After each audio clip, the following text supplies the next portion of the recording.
Now listen up. Let me tell you why Iran's retaliation was such a massive success. The media don't understand anything. They have no clue what they're talking about. First of all, this was a multi-pronged attack. This is the first time in history you see the entire resistance axis. Yemen, Lebanon, Syria, Iran, Iraq, all in a live military operation against Israel. You got Iranian missiles penetrating Israeli defenses, Israeli airspace, and hitting crucial military and intelligence targets, including the base that launched the original attack on the Iranian embassy in Damascus, the Nevatim Air Base. Do you know what the Israelis said afterwards? I swear you won't believe this. They said that they intercepted 99% of the rockets. Oh, and a 7-year-old girl was injured. She was the only casualty, those mean Iranian rockets. I mean, even if you believe this nonsense, even if you believe it, guess what? Wars are fought with wallets. The Israelis spent over $1 billion to shoot down 99% of the rockets. Iran spent $35 million in total to stress out every Israeli. That means the Israelis spend $2 million per missile to shoot down a drone that costs a few thousand. You do the math. Now, Iran also gained massive amounts of intelligence. They know what Israel's anti-missile capabilities are, their strengths, their weaknesses, their locations, their response times. What did Israel learn? Oh, that's right, nothing. Because they only saw Iranian weapons that they already know, but being used in gratuitous amounts. You had the Shahed 238, the Shahed 136, which played a massive part in Russia's victory in Ukraine.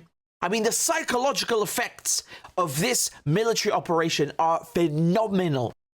First of all, Israel's image as a military power destroyed twofold since October 7. The paranoia in the days leading up to the strike, and then the strike itself, and then after the strike. You got Israeli settlers losing their minds.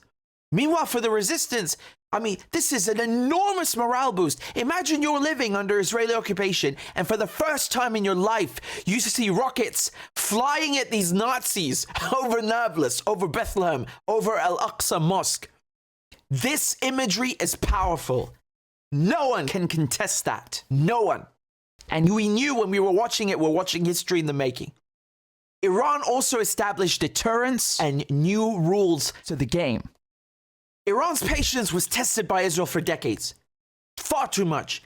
But now the Israelis know there's no messing around anymore. They touch Iranian assets, Iran is going to hit back. On top of this, Iran bolstered its international reputation on the world stage, and it put to shame those Arab countries that are doing nothing.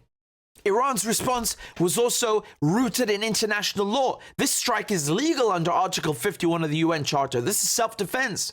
The Iranians gave the West, they gave the UN Security Council 2 weeks to condemn the Israeli attack, to do something about the Israeli attack, but they did nothing. Remember also, Iran drew forces and resources away from Gaza.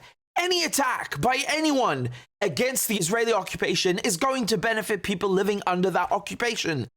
Some residents in Gaza said this was the first night in months they could actually sleep without hearing Israeli drones buzzing overhead. That's why this operation was a massive military success. You know, responding to the embassy strike is victory, but to establish dominance and new rules of engagement or a new equation, that's playing chess.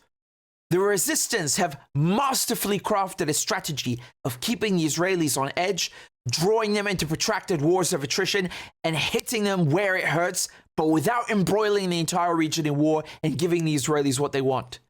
As a result, you got Israeli settlers running, leaving. This was the busiest day at Ben Gurion Airport since October 7th. Can you imagine? When you have a colony and the colonizers start running, that's the end of the colony. At the first sign of trouble, the Israelis rush to the airport and they whip out their second passports so they can go back to safety in their original countries. Palestinians got nowhere to go. And they wouldn't go anyway. You know why? Because it's their land. That's the difference.